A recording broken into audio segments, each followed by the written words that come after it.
Assalamualaikum warahmatullahi wabarakatuh. Saya Atif Bagaskara dari kelas 1 TPJJ 2 dengan NIM 22014111033, nomor absen 4, akan mempresentasikan hasil esai saya dengan judul Berkembangnya Bahasa Indonesia pada Era Digital. Oke, sebagai pendahuluan, bahasa Indonesia merupakan salah satu bahasa Melayu. Pada masa penjajahan Belanda, bahasa Melayu digunakan sebagai komunikasi perhubungan yang luas. Pada tahun 1928, saat berlangsungnya Kongres Pemuda yang dilaksanakan pada tanggal 28 Oktober, bahasa Melayu diubah namanya menjadi Bahasa Indonesia dan akhirnya dikatakan sebagai bahasa persatuan dan bahasa nasional dalam Sumpah Pemuda. Setelah kemerdekaan Indonesia pada tanggal 17 Agustus tahun 1945, pada tanggal 18 Agustusnya ditetapkanlah Undang-Undang Dasar tahun 1945 yang di dalamnya terdapat suatu pasal yang menyatakan bahwasannya bahasa negara adalah bahasa Indonesia. Pernyataan dalam pasal ini mengandung konsekuensi bahwa selain menjadi bahasa nasional, bahasa Indonesia juga berkedudukan sebagai bahasa negara, yang artinya bahasa Indonesia akan dipakai dalam semua urusan yang berkaitan dengan negara. Pun demikian, untuk bahasa yang digunakan dalam sehari-hari adalah bahasa Indonesia. Oke, lanjut ke pembahasan. Perkembangan bahasa Indonesia saat ini makin baik, apalagi dengan sangat meminatnya bahasa Indonesia oleh masyarakat internasional. Bahkan, bahasa Indonesia pun saat ini menjadi bahasa yang harus dipelajari di beberapa negara asing. Bangsa Indonesia harus mempersiapkan diri dengan baik karena orang asing sudah banyak yang bisa berbahasa Indonesia dengan baik dan benar. Hal yang harus diperhatikan adalah masalah jati diri bangsa yang diperlihatkan karena semua berawal dari diri sendiri. Pepatah pernah berkata, bahasa menunjukkan bangsa. Bahasa Indonesia juga mempunyai ciri-ciri umum dan kaidah-kaidah pokok tersendiri yang membuat bahasa Indonesia berbeda dengan bahasa-bahasa lainnya di dunia ini, baik bahasa asing maupun bahasa daerah. Saat ini masyarakat termasuk mahasiswa sudah mulai mencampurkan bahasa Indonesia dengan bahasa asing dalam kehidupan sehari-hari. Tentu dalam konteks pembicaraan nonformal alias bahasa gaul, hal ini tidak menjadi suatu masalah. Namun yang disayangkan, pemakaian bahasa gaul juga biasa terjadi pada tempat yang kurang tepat pada suatu acara formal, seperti media massa, kuliah, seminar, dan forum-forum lainnya.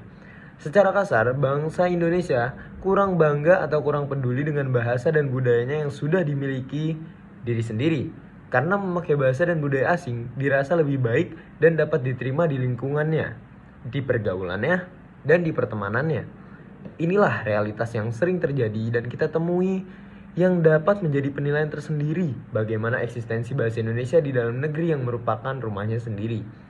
Pada zaman globalisasi, yaitu zaman di mana teknologi canggih yang bisa sangat mempengaruhi pemuda Indonesia.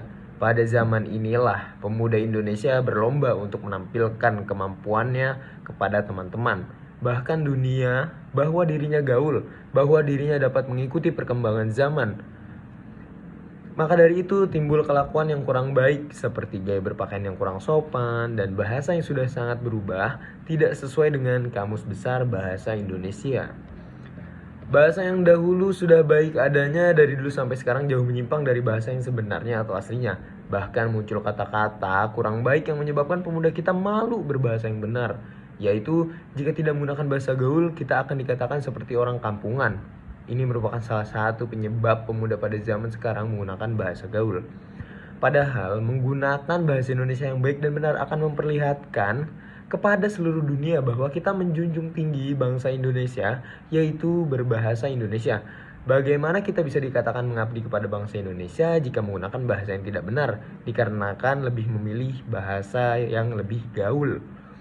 Perkembangan bahasa pada era teknologi ini secara langsung memberikan dampak positif, yaitu bertambahnya kosakata dalam bahasa Indonesia, meningkatnya produksi buku-buku yang menerjemahkan bahasa lain ke dalam bahasa Indonesia, meningkatnya pengetahuan masyarakat dunia terhadap bahasa Indonesia, dan bahasa Indonesia sebagai kandidat bahasa internasional. Tidak hanya berdampak positif, melainkan juga berdampak negatif, yaitu masyarakat tidak lagi menggunakan bahasa Indonesia yang baik dan benar, tercampurnya kosakata penggunaan bahasa dan tergerusnya budaya asli Indonesia. Perubahan yang terjadi dalam kehidupan sehari-hari seharusnya dapat diantisipasi dengan mengetahui dampak positif dan dampak negatifnya. Kita sebagai masyarakat Indonesia harus mempertahankan bahasa Indonesia dan melestarikannya bersamaan dengan masyarakat untuk memakai bahasa yang baik dan benar serta memperkenalkan bahasa Indonesia kepada dunia luas bahwa bahasa Indonesia itu baik. Teknologi bahasa juga bermanfaat bagi manusia dalam kegiatan kerjasama dalam ekonomi, pendidikan, sosial, dan partisipasi. Dalam perdebatan sosial politik terlepas dari permasalahan bahasa dan keahlian menggunakan komputer, dan juga mempermudah pada pengetahuan bahasa yang lebih baik dengan adanya teknologi digital mempermudah mengakses suatu perangkat untuk menambah pengetahuan yang lebih luas lagi. Selanjutnya, sebagai penutup, bangsa Indonesia harus mempersiapkan diri dengan sangat baik karena orang asing sudah banyak yang bisa berbahasa Indonesia dengan baik dan benar. Hal yang harus diperhatikan ialah masalah jati diri yang tidak diperlihatkan kepada seluruh dunia. Itu semua diawali dari diri sendiri.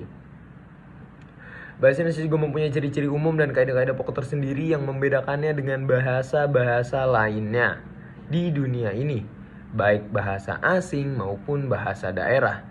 Suatu kebiasaan bangsa Indonesia yang pada umumnya menyukai semua hal yang berbau internasional dan kurangnya peduli dengan bahasa dan budaya. Oleh karena itu, kita harus bangga dengan bahasa kita sendiri, yaitu bahasa Indonesia, supaya bahasa kita tetap terjaga dan tetap lestari.